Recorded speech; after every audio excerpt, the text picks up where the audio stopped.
Film की शुरुआत में हम चाइना को देखते हैं, जो रेगिस्तानी इलाका। यहीं पर एक ग्रुप जो कि लुटेरे थे, उनका कुछ सोल्जर्स पीछा कर रहे होते हैं। दुश्मनों से बचने के लिए लीडर विलियम, जो काफी बहादुर है, वो अपने लोगों को कहता है कि कुछ घोड़ों को आजाद कर दो ताकि ये हमारा पीछा कर रहे लोग उन घोड़ों के पीछे चले जाएं और हमें भागने का मौका मिल जाए। हुआ भी बिल्कुल ऐसा ही। इन्होंने जैसे दो घोड़ों को आजाद किया, सोल्जर्स उनके पीछे चले गए और ये मौका पाकर भाग निकलते। ये लोग रात के टाइम एक केव यानी गार में होते हैं। वो ये राज खोलते हैं कि वो यहाँ एक बहुत खास ब्लैक पाउडर ढूंढने आए। उनका सफर शुरू से ही बहुत खतरनाक था। इस दौरान वो 20 से ज्यादा लोग खो चुके हैं और उनके पास रिसोर्सेस यानी यहाँ रहने के वसाइल भी बहुत कम बचे हैं। जब वो लोग पीछे हटने का सोच रहे थे कि एक क्रिएचर का साया नजर आया, जिसके साथ ही वो क्रिएचर सामने आकर इस ग्रुप पर हमला कर देता है, जिससे हुआ ये कि बचे हुए बाकी लोगों की भी मौत हो जाती है और अब सिर्फ विलियम और उसका दोस्त ही जिंदा बचते हैं। वो क्रिएचर मॉन्स्टर दोबारा अटैक करने के लिए आता है, लेकिन विलियम उस पे वार करके उसे गिरा देता है और उसका बाजू काट देता है। अब उन्हें ये समझ नहीं आ रही थी कि हमने किस जानवर को मारा है, क्योंकि ये काफी अजीब सा था। खतरे की भनक उन्हें लग गई थी, इसीलिए वो फैसला करते हैं कि फौरन वहाँ से निकल जाएंगे, क्योंकि उनका ये ठिकाना महफूज नहीं है जहाँ वो लोग रुके हुए। अगले दिन वो अपना सफर फिर से शुरू करते हैं, लेकिन सोल्जर्स उन्हें दोबारा ढूंढ लेते हैं। वो लोग बचकर भागने की बहुत कोशिश कर रहे थे, जबकि दुश्मन उनके बिल्कुल पीछे होते हैं। दोनों आखिरकार चाइना के बाहरी इलाके में मौजूद एक बड़ी सी दीवार के पास पहुंचे, जो ग्रेट वॉल थी, जो इस फिल्म का नाम भी है। लेकिन फौरन ही उन पर तीरों की बारिश होने लगती, जिनसे वो बाल बाल बच पाते हैं। बचने का चांस बहुत कम बचा था, इसलिए विलियम फैसला करता है कि वो सोल्जर्स के हाथ लगने से भीतर चाइनीज के सामने सरेंडर कर दे, खुद को उनके हवाले कर दे, इस उम्मीद के साथ कि वो उनकी जान बख्श देंगे। ग्रेट वॉल के कमांडर्स हैरान रह जाते हैं जब वो जायंट उस बड़े से कपड़े को देखते हैं जो विलियम साथ लाया होता है। कमांडर लिन सवाल करती है कि आखिर विलियम के पास ये कपड़ा कैसे आया। इस पर विलियम कहता है, मैंने एक क्रिएचर मॉन्स्टर को अकेले मारा है और मैं ये कपड़ा लेकर आया। ये सुनकर चाइनीज कमांडर्स हंसने लगे, विलियम का मजाक उड़ाती है, उसकी एक भी बात का यकीन नहीं कर। लेकिन एक प्लानर जो हर चीज की जानकारी देता है, उसे यकीन हो जाता है कि शायद बाहर से आए ये लोग सच बोल रहे हैं, क्योंकि उसके हथियारों और कपड़ों पर क्रिएचर का हरे रंग का खून लगा हुआ था। लेकिन किसी भी नतीजे पर पहुंचने से पहले एक सिपाही भागता हुआ आया और वो ये खबर देता है कि अपने टावर से उन्होंने बहुत सारे दुश्मन देखे हैं जो वॉल की तरफ तेज रफ्तार से आ रहे हैं। ये सुन जनरल फौरन अपनी आर्मीज को जंग के लिए तैयार होने का ऑर्डर देता है। विलियम और उसके दोस्त को भी फौरन वॉल पर ले जाया जाता है, जहाँ एक बहुत बड़ी फौज कलरफुल जंगी कपड़ों के साथ हथियार लिए तैयार खड़ी होती है। उनके ये कपड़े आर्मर्स थे, यानी कि मेटल के बने हुए। विलियम आर्मीज का ये शानदार नजारा देखकर हैरान रह जाता है, क्योंकि सोल्जर्स हालांकि अलग अलग थे, उनके रोल्स मुख्तलिफ थे, लेकिन इसके बावजूद भी उन्होंने आपस में इतना इत्तेफाक रखा हुआ था और उनके रोल्स उनके आर्मर सूट के रंगों से साफ जाहिर होते हैं। सभी आर्मीज में जो सबसे ज्यादा अलग नजर आते हैं वो हैं ब्लू आर्मर वाले सोल्जर्स, जिन्हें कमांडर लिन लीड करते हैं। और ये सिर्फ औरतें होती हैं। ये सब वॉल के किनारे की तरफ मार्च करते हैं और जंग के लिए बड़े बड़े हथियार तैयार करते हैं। सारे सोल्जर्स बेसब्री से दुश्मन का इंतजार करते हैं और तभी उनकी तवज्जो दूर से आ रही ग्रीन मॉन्स्टर्स की भीड़ की तरफ चली जाती है, जो वॉल की तरफ ही आ रहे होते हैं, क्योंकि यही दरअसल उनके दुश्मन थे। मॉन्स्टर्स गुस्से में जोर जोर से धाड़ रहे थे और जायंट वॉल के करीब आ रहे होते हैं। हालांकि सभी आर्मीज की तरफ से उन पर तीरों की बारिश भी की जाती है, लेकिन इसके बावजूद वो वॉल तक पहुंच ही जाते हैं। ब्लू आर्मर वाली औरतें मॉन्स्टर की तरफ नीचे गिरती हैं और अपने हथियारों से उन पर वार करती हैं। ऐसा करने के बाद मर्द सोल्जर्स उन्हें जल्दी से वापस ऊपर खींच लेते हैं। इनकी बहुत कोशिशों के बावजूद बहुत सारे सोल्जर्स मॉन्स्टर्स के हाथों मारे जाते हैं। मॉन्स्टर्स उन्हें जिंदा ही निकल गए। थोड़ी देर बाद मॉन्स्टर्स की रानी भी दूर से आ रही होती है, जो अपने साथ बहुत सारे अपने मॉन्स्टर बॉडी गार्ड्स को भी ला रही थी, ताकि वो जंग को और ज्यादा अच्छे तरीके से करें और खतरनाक बनाएं, जिसके बाद वो जीत जाएं। और ऐसा तभी हो सकता था जब मॉन्स्टर रानी उनको कमांड करती, हुक्म देती और खतरनाक हमले करवाती। लेनर्ड जब ये देखता है तो जनरल को बताता है, जो फौरन अपने एक सोल्जर जो हथियारों का रखवाला था उसे रानी पर आग वाले बड़े हथियार से वार करने का कहता है। लेकिन मॉन्स्टर रानी के बॉडीगार्ड्स तेजी से अटैक को ब्लॉक कर देती हैं और अपने लीडर को बचा लेती है।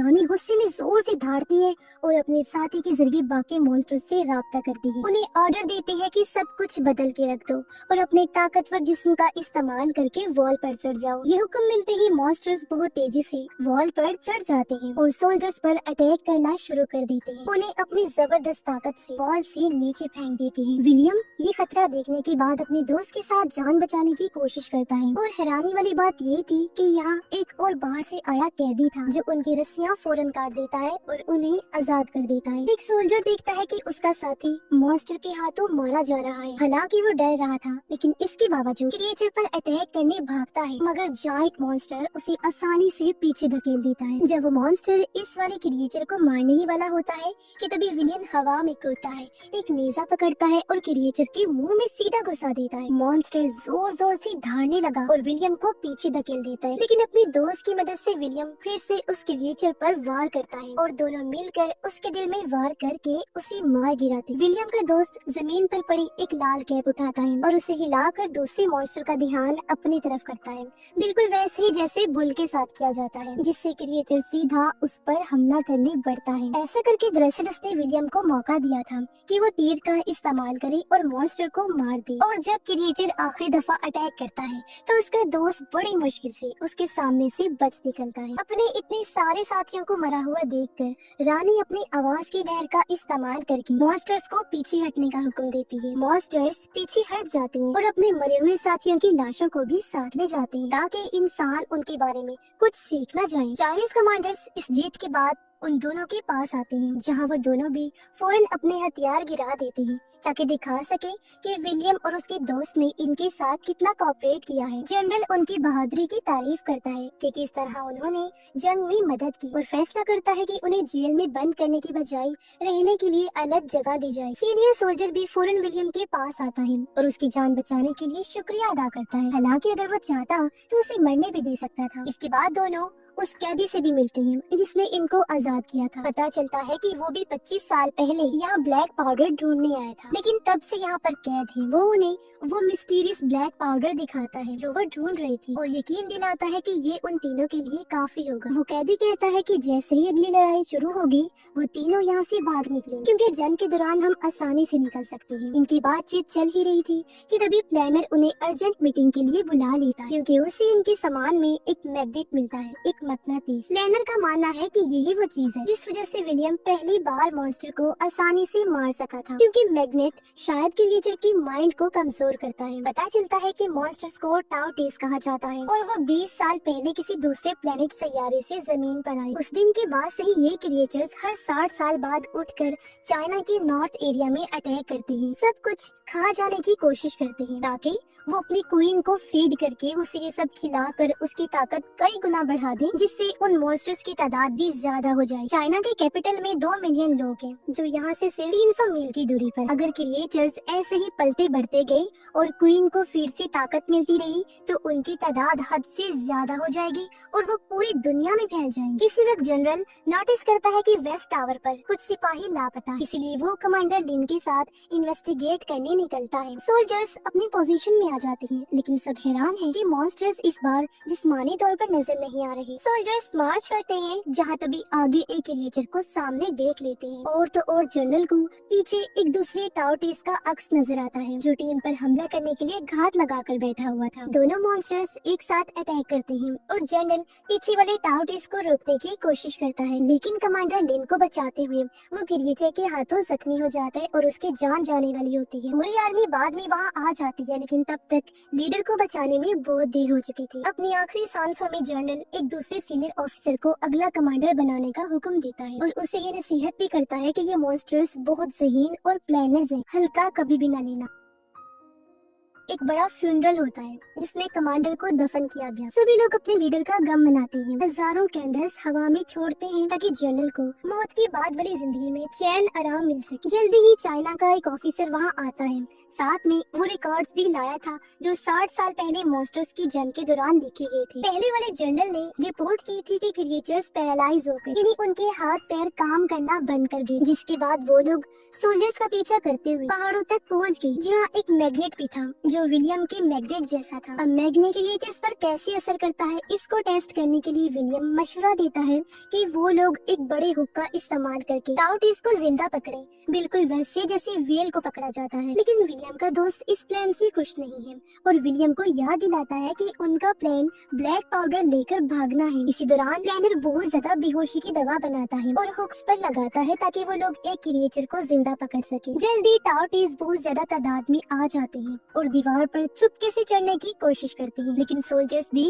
अपने बचाव में लड़ते हैं और उनका सामना करते हैं। दीवार से निकलने वाली बड़ी बड़ी ब्लेड्स क्रिएचर्स को टुकड़ों में काट देती हैं, जबकि वॉरियर्स बिल्डिंग्स के किनारे पर टाउटिस को गुस्से से मारने लगते हैं। लिन ऑर्डर देती है कि हार्पून से हमला शुरू कर दो, जिससे एक एक करके बड़े बड़े हुक्स मॉन्स्टर्स पर छोड़ दिए जाते हैं, जो कई मॉन्स्टर्स को लगते हैं। ऐसा होते ही चेन को बांध दिया जाता है, लेकिन जल्दी ये मॉन्स्टर समझ जाते हैं कि ये लोग उन्हें जिंदा कैप्चर करना चाहते हैं, इसीलिए वो हुक्स तोड़ना शुरू करते हैं। एक को छोड़कर सब अपने आप को आजाद कर लेते हैं। इसी वक्त कैदी विलियम के दोस्त को मना रहा होता है कि चलो जंग चल रही है, भाग निकलते, लेकिन उसका दोस्त अपने दोस्त विलियम को अकेला छोड़ के नहीं जाना चाहता था, वो मना कर देता है। विलियम भी चाइनीज आर्मी को छोड़ने का सोचता है, लेकिन आखिरी पल में वापस लौट आता है ताकि कमांडर्स को मदद दे सके और आखिरी टाउटिस को पकड़ सके जो अभी भी जंजीर में था। इस मॉन्स्टर को बाकी मॉन्स्टर से अलग करने के लिए आर्मी बहुत सारे बॉम्ब से हमला करती है, जो मॉन्स्टर के इर्द गिर्द आग का एक बड़ा घेरा बना देते हैं। जब ये एहसास होता है कि चेन ज्यादा देर तक नहीं टिकेगी,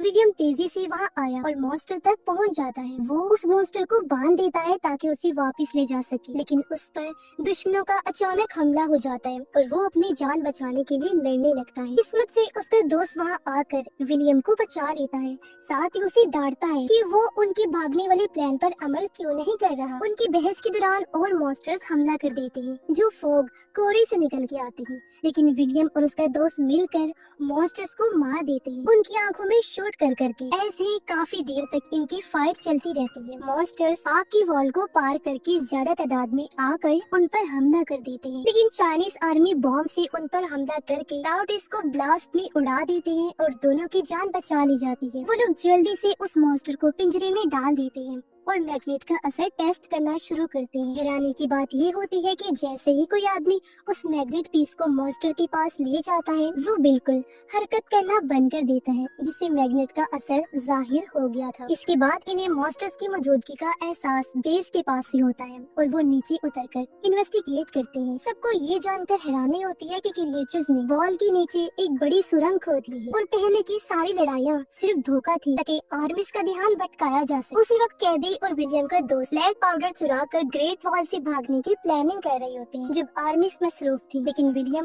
उन्हें रोक लेता है क्योंकि वो चाहता है कि उसका दोस्त रुककर उन लोगों के साथ मिलकर फाइट करे जो इन खतरनाक मॉन्स्टर्स के साथ है। लेकिन उसके दोस्त का मानना है कि विलियम सिर्फ बेकार में अपना टाइम जाया कर रहा है, क्योंकि उसके हिसाब से इन लोगों का मॉन्स्टर्स की आर्मी के खिलाफ जीतने का कोई चांस नजर नहीं आ रहा। जब वो दोनों बहस कर रहे थे, तभी कैदी विलियम को बेहोश कर देता है और उसके दोस्त को कहता है कि अपने दोस्त को पीछे छोड़ दो, क्योंकि ये उनके भागने का आखिरी मौका है। कमांडर लिन को भी जल्दी उनके भागने के इरादे का पता चल चुका था, इसीलिए वो विलियम पर बहुत गुस्सा होती है। हालांकि विलियम बार बार कहता है कि उसने अपने दोस्त को रोकने की कोशिश की थी।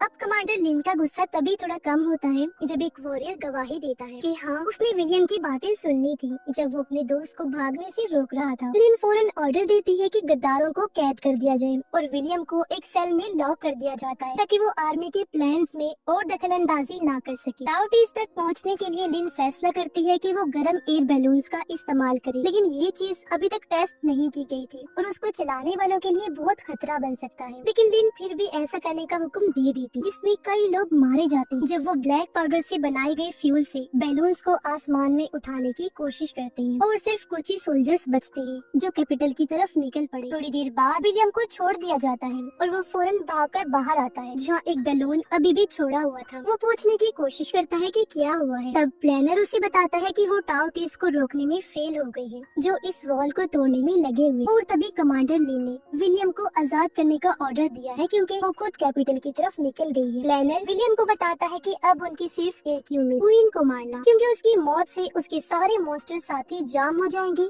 जिसके बाद वो कुछ भी नहीं कर सकेंगे और मारे जाएंगे। विलियम फैसला करता है कि वो लिन के पीछे जाएगा ताकि वो मिलके इंसानियत को तबाह होने से बचा सके। इसी वक्त कमांडर लिन कैपिटल पहुंचती है, लेकिन वहाँ पूरा शहर उन भूखे मॉन्स्टर से भरा होता है। ये लोग महल तक पहुंचने की कोशिश करते हैं, लेकिन टाउटीज के क्रिएचर्स उन पर हमला कर देती है। वो अपनी जान बचाने की कोशिश कर रही होती है। लिन को मॉन्स्टर्स घेर लेते हैं और उस पर जोर जोर से गरजने लगते हैं, लेकिन उसके मरने से पहले विलियम उसकी मदद के लिए आ जाता है, उसे हवा में खींच लेता है, फिर बॉम्ब्स की मदद से मॉन्स्टर्स को पीछे धकेल देता है, जिसके बाद दोनों उड़कर महल के अंदर चले जाते हैं। अब वो लोग पहले से पकड़े हुए टाउटीज को वापस ले आते हैं और उस क्रिएचर को बॉम्ब्स के साथ ब्लास्ट करने का प्लान बनाते हैं। प्लान ये है कि वो लोग गटर के रास्ते आगे बढ़ेंगे और मॉन्स्टर पर खाना और बॉम्ब लगाकर रानी तक पहुंचाएंगे, ताकि बॉम्ब्स के जरिए उसे मारने का चांस मिल सके। लेकिन प्लान अच्छे से काम नहीं करता, क्योंकि क्रिएचर्स उनकी लोकेशन ढूंढ लेते हैं और उनकी टीम के ज्यादातर मेंबर्स को मार देते हैं। सिर्फ एक वॉरियर ही जिंदा बचा रहता है, लेकिन वो भी काफी जख्मी। अचानक कई सारे टाउटीज अंडरग्राउंड सुरंग में हमला कर देते हैं। ये देख वो वॉरियर फैसला करता है कि वो अपनी जान देकर बॉम्ब्स को एक्टिवेट कर देगा, मॉन्स्टर्स को उड़ा देगा और ये रास्ता ब्लॉक करेगा। अब टाइम जाया ना करते हुए वॉरियर फौरन बाहर का दरवाजा खोलता है और वो मॉन्स्टर जो बॉम्ब से बंधा होता है उसे छोड़ देता है। क्रिएचर का जैसे मैग्नेट हटा देते हैं, वो फौरन जाग जाता है और बिल्कुल प्लान के मुताबिक वो दिया गया मांस खाने लगता है और सीधा बाहर भागता है ताकि अपनी क्वीन को ले जा सके। तीनों लोग टावर के अंदर पहुंच जाते हैं और वॉरियर दरवाजे पर रुककर मैग्नेट की देखभाल कर रहा है। विलियम और लिन ऊपर की तरफ भागते हैं ताकि बॉम्ब्स का अच्छा सा शूट कर सके। विलियम क्वीन पर बॉम्ब वाले तीर से हमला करता है, लेकिन बॉडीगार्ड्स उस अटैक को ब्लॉक कर देते हैं। तीर वापस मुड़कर हवा में फट जाता है और मॉन्स्टर्स अलर्ट हो जाते हैं। विलियम फौरन टावर के और ऊपर चढ़ने लगता है ताकि दोबारा कोशिश कर सके, लेकिन क्वीन अपने सब साथियों को बिल्डिंग पर अटैक करने का ऑर्डर देती है, जिसकी वजह से सारे मॉन्स्टर्स टावर के अंदर घुस जाते हैं। इस दौरान वॉरियर मैग्नेट को अपने साथी की तरफ फेंकता है और खुद मॉन्स्टर के हाथों मारा जाता है। विलियम दूसरी बार शूट करने की कोशिश करता है, लेकिन क्रिएचर्स फिर से तीर को ब्लॉक कर देते हैं और वो हवा में फट जाता है। इससे क्वीन को आखिर उन पर हमला करने वाले दिख जाते हैं और वो अपने सभी साथियों को ऊपर हमला करने का ऑर्डर देती है। सिर्फ एक बॉम्ब बचा होने की वजह से दोनों खिड़की से बाहर कूद जाते हैं और रस्सी से लटके हुए पीछे से आने वाले टाउटीज से बच जाते हैं। विलियम मैग्नेट को बॉडीगार्ड्स की तरफ फेंकता है और फौरन उसके पीछे नेजा फेंकता है, जिसकी वजह से मैग्नेट क्रिएचर्स की हरकतों को कम कर देता है और बॉम्ब बैरियर के अंदर गिर जाता है। क्वीन पूरी कोशिश करती है आग बुझाने की, लेकिन एक बड़ा धमाका सब कुछ तबाह कर देता है और सारे क्रिएचर्स हवा में उड़ जाते हैं। जैसे क्वीन मरती है, सारे टाउटीज बिल्कुल सुन पड़ जाती हैं और नीचे जमीन पर गिर गई। महल में मॉन्स्टर्स की हजारों लाशें बिखर जाती हैं और इंसानियत की आखिरकार जीत हो जाती है। विलियम वापस ग्रेट वॉल के पास आता है और अपने दोस्त को सेल में पाता है, जो चाइनीज आर्मी के हाथों पकड़ा गया। विलियम को एक ऑप्शन दिया जाता है, उसके दोस्त की जिंदगी या ब्लैक पाउडर, लेकिन विलियम ने अपने दोस्त की जिंदगी बचाने का फैसला किया, क्योंकि वो समझ गया था कि दोस्ती किसी भी दौलत से ज्यादा कीमती। वो वहाँ से निकल रहा होता है आर्मी के साथ, जबकि लिन उसे ऊपर से देख रही है। ये एक तरह का गुड बाय करने का तरीका था, क्योंकि दोनों एक दूसरे को पसंद करने लगे। विलियम भी पीछे मुड़कर देखता है और उसे लगता है कि वो फ्यूचर आने वाले वक्त में इस जगह वापस जरूर आएगा। और इसी के साथ इस फिल्म की कहानी यहीं पर खत्म हो जाती। ये थी आज की कहानी। अगर पसंद आए हो तो लाइक करें, सब्सक्राइब करें और सिने प्रो इनसाइट के साथ हर कहानी का असली राज जानें।